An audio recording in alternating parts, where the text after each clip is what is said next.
My wife left for a month with her lover, thinking she could choose between us. But she was wrong. Hello, read it. Some betrayals aren't sudden.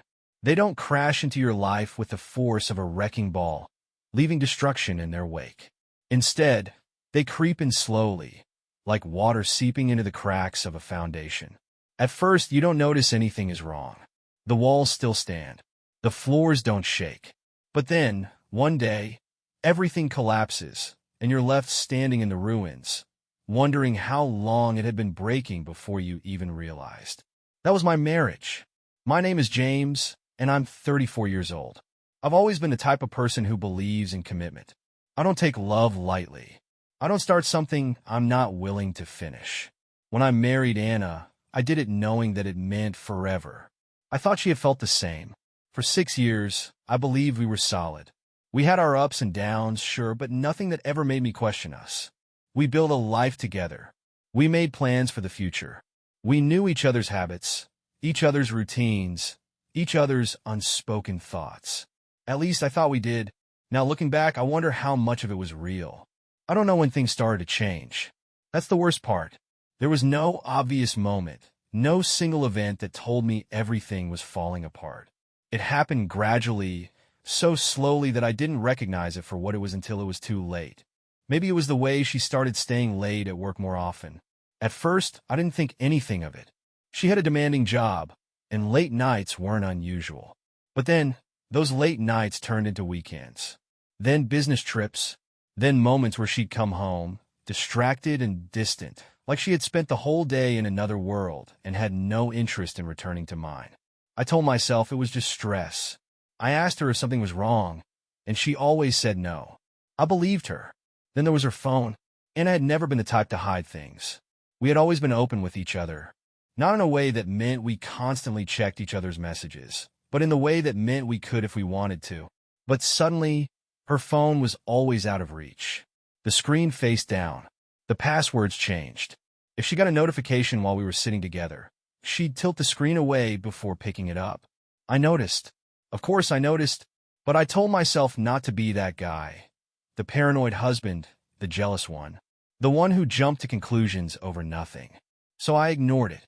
I ignored it when she started dressing differently. I ignored it when she stopped asking about my day. I ignored it when she started canceling plans with me for vague excuses that never seemed to make sense. I ignored it until I couldn't. One night, she sat me down in the kitchen and told me we needed to talk. Her voice was calm. Too calm. Like she had practiced this conversation in her head so many times that the words didn't feel strange anymore. She told me she wasn't sure about us anymore, that something inside her had changed, that she needed time to figure things out. She didn't say she wanted a divorce. Not yet. She wasn't ready to make a decision. Instead, she wanted a trial separation. A month apart. 30 days to clear her head, to gain clarity, to figure out what she really wanted. She framed it like she was being reasonable, like this was something that would help both of us. She said that if she came back after this, it would be because she knew, without a doubt, that our marriage was something worth fighting for. I sat there listening, but my mind was elsewhere, processing everything she wasn't saying.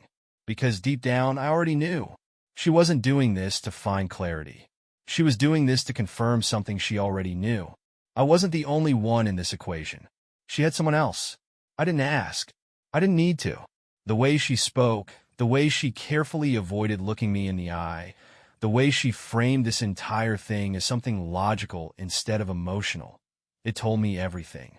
She was leaving me to try him out, to test the waters with another man before making a final decision. And she expected me to wait.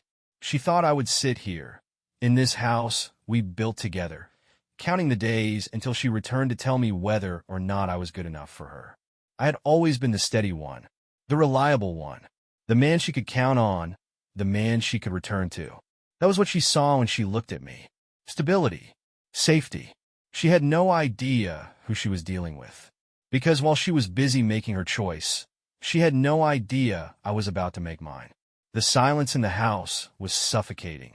I had always thought of silence as peaceful, something that came at the end of a long day, a moment of rest before everything started up again. But this wasn't that kind of silence.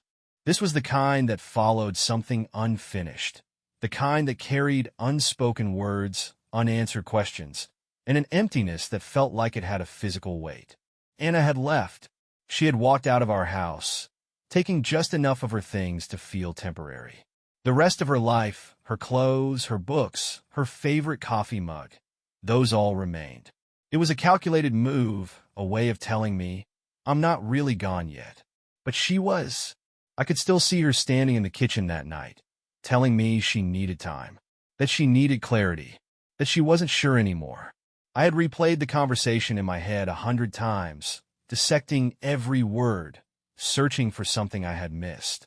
At the time, I had been too stunned to react properly, too caught off guard by the absurdity of it all. But now, with the house empty and my thoughts clearer, I could see it for what it was. This wasn't confusion. This was calculated. She hadn't asked for a separation to think things through. She had asked for it because she wanted a safety net. She didn't want to be the bad guy. She wanted to drift away, let time and distance soften the reality of what she was doing. If things with him didn't work out, she could still come back to me. And in her mind, it wouldn't be real betrayal because she had been honest about it. She wasn't choosing between two lives. She was confirming the one she already wanted. For the first few days, I did what I had always done. I followed routine. Wake up, work, come home. But everything felt wrong. Her perfume still lingered in the bedroom. The closet was still half full. The house still carried traces of her, and I hated it. Every little reminder was a cruel echo of what she had done. And the worst part? Some part of me had still wanted to believe that maybe, just maybe, she really was confused. That maybe she would wake up one day, realize she had made a mistake, and come home. But I knew better. By the end of that first week, the anger finally hit. It came in waves, first quiet and slow, then faster, sharper, until I felt like I was drowning in it. I wasn't just angry at her. I was angry at myself, angry that I had been so blind, so trusting, so willing to excuse all the warning signs. Because they had been there, and had been slipping away from me for months. The late nights, the sudden excuses, the way she had started pulling away, little by little, until the warmth between us had faded into something distant, something unspoken. She had been planning this. I knew it in my gut. I had spent 6 years loving this woman, supporting her, believing that we were building something real. And now, I was just a placeholder, a backup plan. She had expected me to wait, to sit in this house, quietly and patiently, while she tested whether her affair was worth leaving me for. She thought I would be here when she got back, arms open, ready to take her back if things didn't work out the way she hoped. She had underestimated me. Emily was the first person I told. My sister had always been the one person who could see through everything, who could pick apart people's intentions with unsettling accuracy. She hadn't trusted Anna from the start, not in an obvious way, but in that quiet, careful way that told me she saw something I didn't. I didn't plan on telling her yet, but when she called me that weekend, casually asking how things were going, it all came pouring out. I told her everything. How Anna had left, how she had framed it like she was being fair, how she had expected me to accept it, as if this was just another normal phase in our marriage. Emily wasn't surprised. She told me what I already knew, but hadn't wanted to admit. Anna hadn't left to find clarity. She had left because she already knew. That was when Emily started digging. She hadn't planned on it at first. It started small, checking Anna's social media, looking for anything out of place. At first, there wasn't much. Anna was careful, too careful. She hadn't posted about her trial separation. She hadn't changed anything, hadn't even removed her last photo with me. But the more Emily searched, the more she started to piece things together. Anna's sudden distance hadn't come out of nowhere. It had started exactly when a new name appeared on her radar. A co-worker she had mentioned in passing months ago, someone she had insisted was just a friend. It was always a co-worker, wasn't it? Emily didn't stop there. She kept digging, looking at Anna's patterns, checking the places she went, the people she interacted with. And then she found it. Anna wasn't just testing her feelings. She had already moved in with him. This wasn't a separation. This wasn't a trial run. She had walked straight into a life that had been waiting for her all along. I stared at my phone, reading and rereading the proof Emily had sent me. Photos, locations, patterns that were too clear to ignore. Anna wasn't spending this time thinking about our marriage. She was living her new life, right now. While I was sitting here, drowning in the wreckage of what she left behind, she was already playing house with another man, sleeping in another bed, waking up next to him. And she had expected me to sit here and wait for her. She had underestimated me, because she thought she was the one making the choice. She had no idea I had already made mine. Betrayal doesn't just destroy a relationship.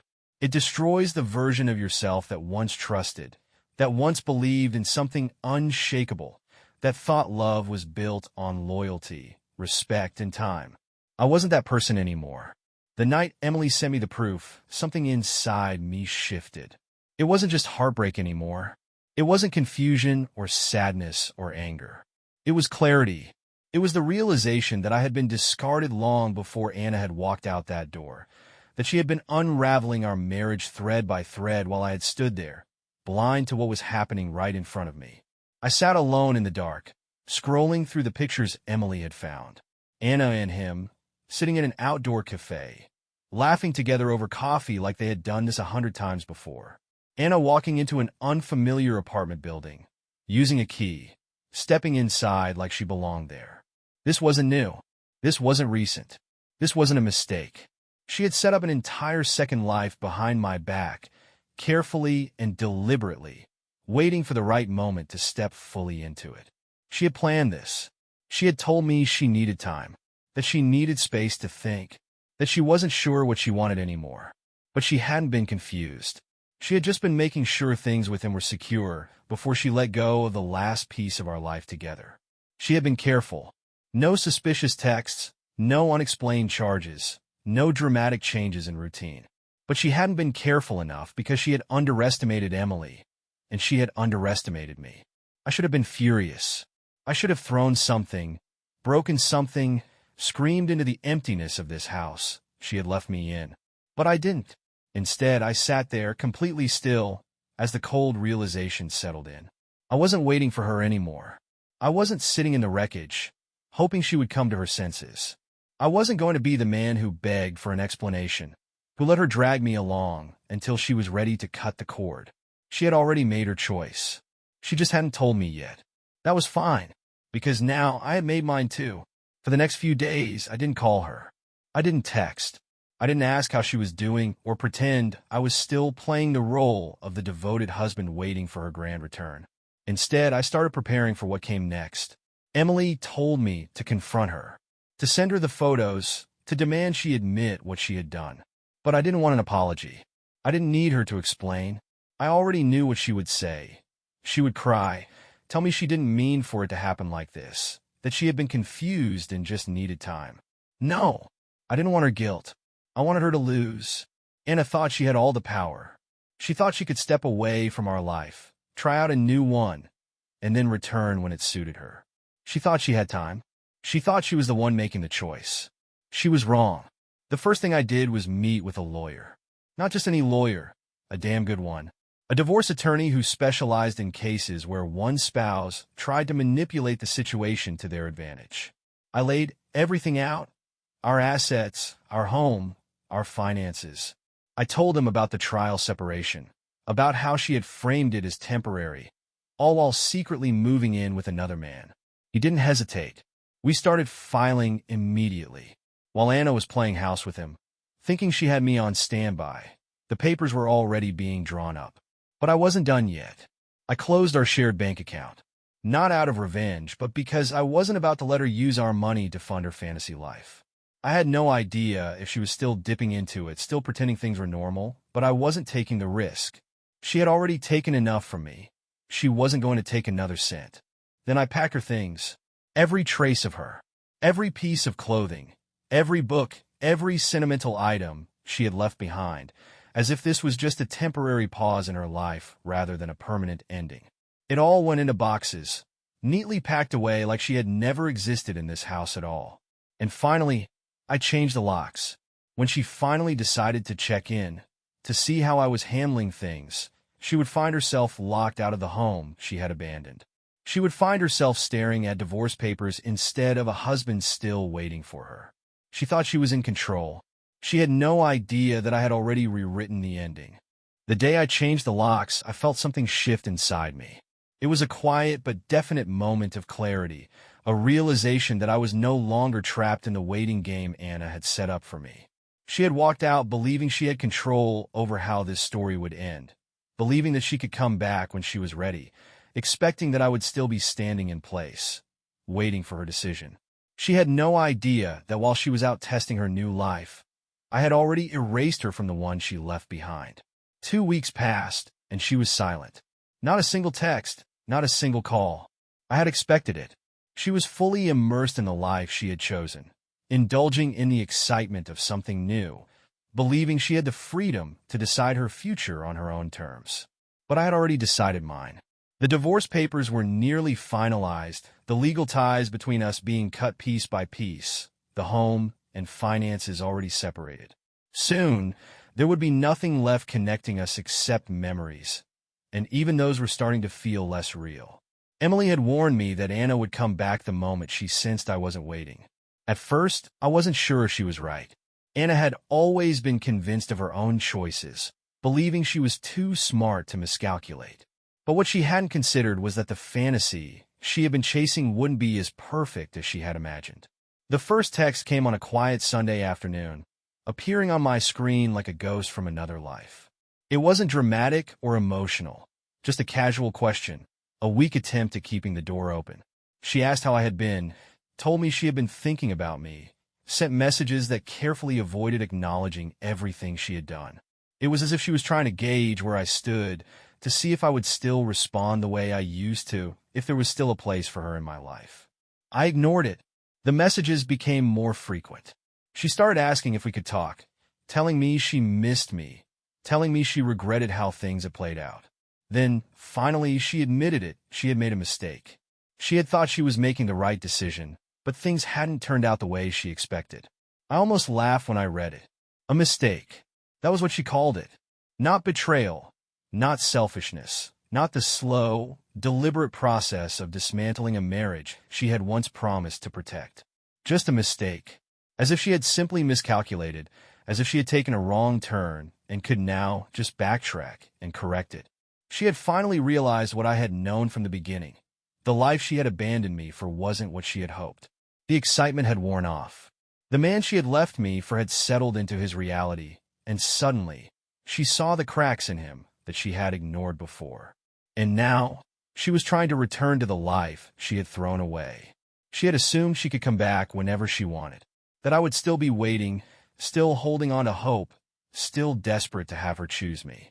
She had miscalculated, and now the consequences of that mistake were finally catching up to her. 2 days after her last message, she showed up at the house. The knock at the door was tentative, uncertain, like she already knew something was wrong. I let her wait before answering, not out of pettiness, but because I wanted her to feel it. I wanted her to feel what it was like to be on the outside looking in, to be the one who was no longer in control of what happened next. When I finally opened the door, I saw the realization hit her immediately. The locks had changed. She wasn't walking back into her home, because it wasn't hers anymore. She had left this place behind, and now it belonged to someone else. There was no confidence in her expression, no trace of the certainty she had carried when she walked out that night. Instead, she looked hesitant, almost lost, like she was struggling to understand how things had unraveled so quickly.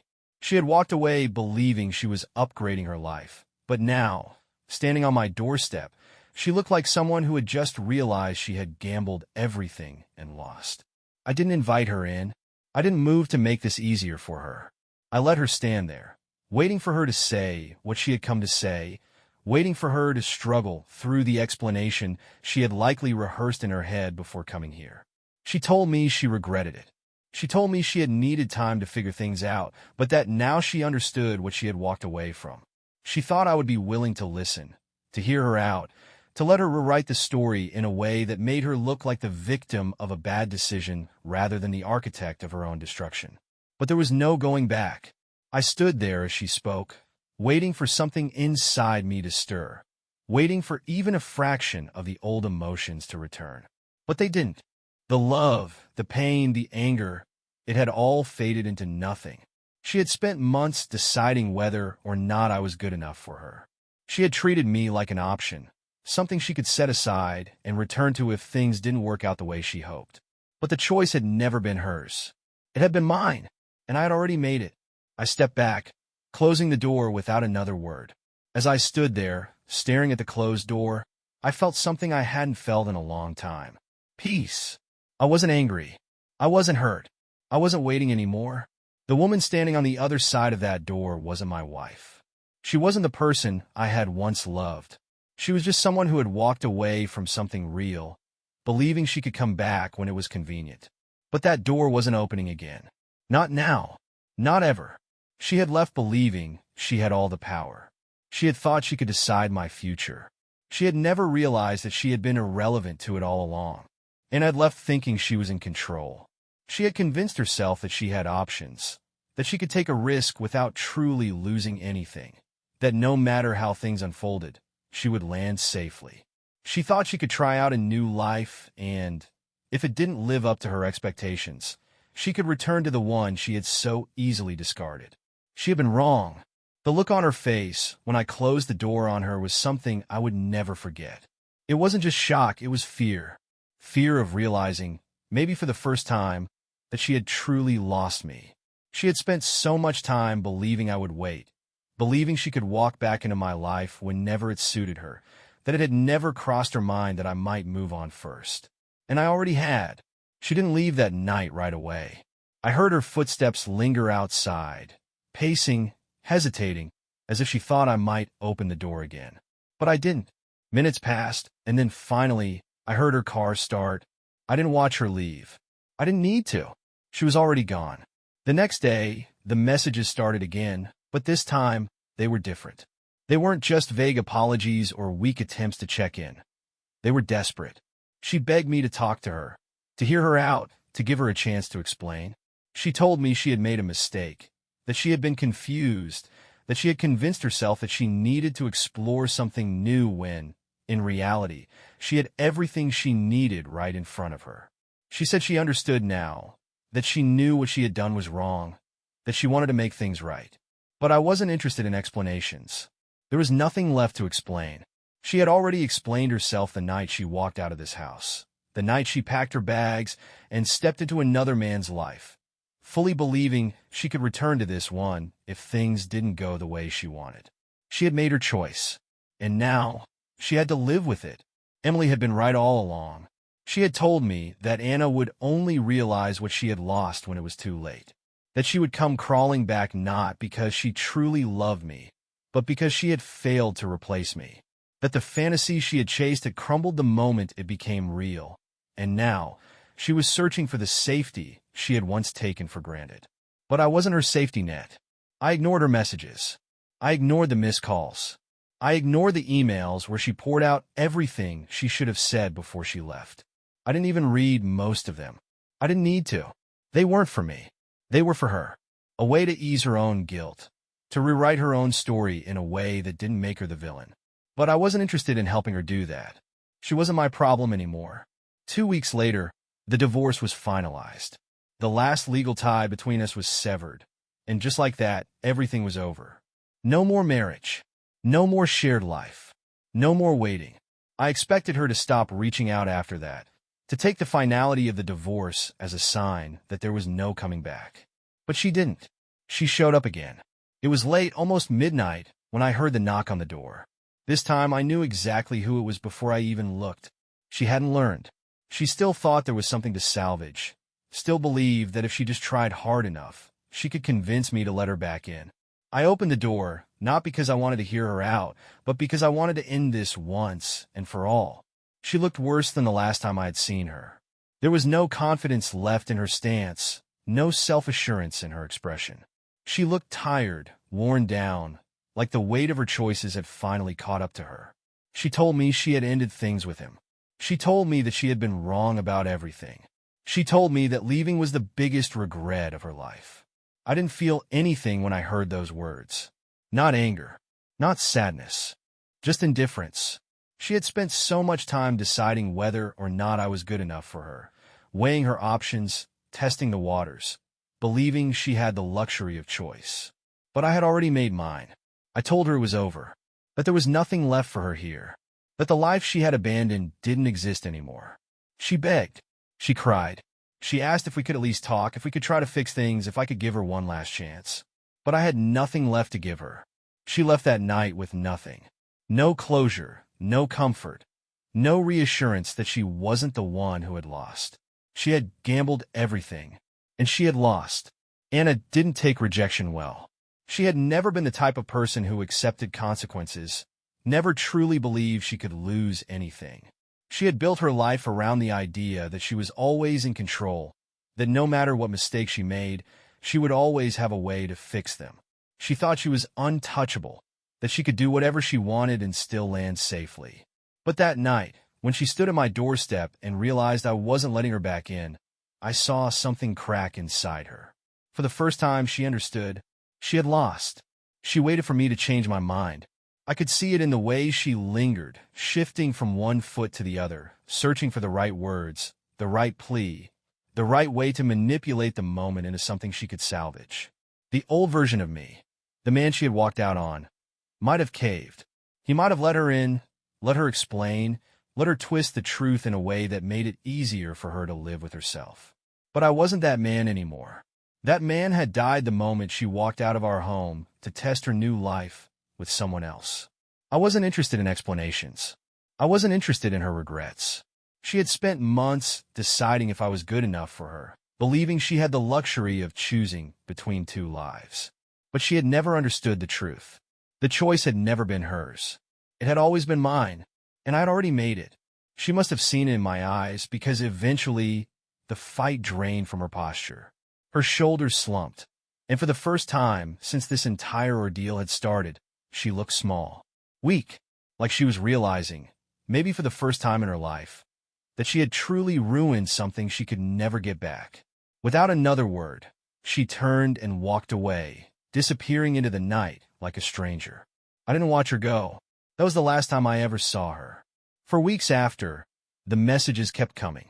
At first, they were calm, almost casual, like she was trying to pretend everything wasn't falling apart. She told me she had been thinking about me, that she missed me, that she wished we could talk. When I ignored those, they turned desperate. She apologized over and over again, saying she had made a mistake, that she hadn't realized what she was doing, that she just needed another chance. She swore that she had learned from this, that she had been confused, that she wanted to fix everything. I never responded. She had already explained herself the night she walked out of our house. She had told me everything I needed to know when she packed her bags and stepped into another man's life, fully believing she could return to mine if things didn't work out the way she wanted. I didn't need to hear her voice. I didn't need to know how miserable she was. I didn't care. She had spent so much time convincing herself that I would always be an option, that I would always be waiting for her, that she could take as much time as she needed to decide my worth. She had believed that I was the stable, reliable choice, someone she could set aside and return to once the thrill of something new wore off. But she had been wrong about everything. I wasn't her safety net. I wasn't waiting. I wasn't hers anymore. The day my divorce papers arrived in the mail, I didn't feel loss. I didn't feel pain. I felt relief. I had closed the door on a part of my life that never should have lasted as long as it did. The weight that had been pressing on my chest for months was gone. The house that had once felt empty and abandoned now felt like mine. The future stretched out in front of me, open and full of possibilities, possibilities that no longer included her. For the first time in a long time, I was free, and it felt damn good. Months passed, and eventually, Anna's messages stopped. Maybe she had finally accepted reality. Maybe she had found someone else to fill the void she had created in her own life. Maybe she was still out there, searching for something she would never find. I didn't know. I didn't care. Her story had ended the moment I shut that door in her face. I thought about how different things could have been, how I had once imagined a future with her, how I had been willing to give her everything, to build a life with her, to share everything I had. And in the end, she had destroyed it all because she thought she could find something better. She had gambled everything, and she had lost. As for me, I had won. Not in the way she had framed it. Not as someone she had chosen in the end. Not as the last one standing after she had exhausted her other options. No, I had won because I had taken back my life. Because I had walked away from someone who never deserved me in the first place. And I had never looked back.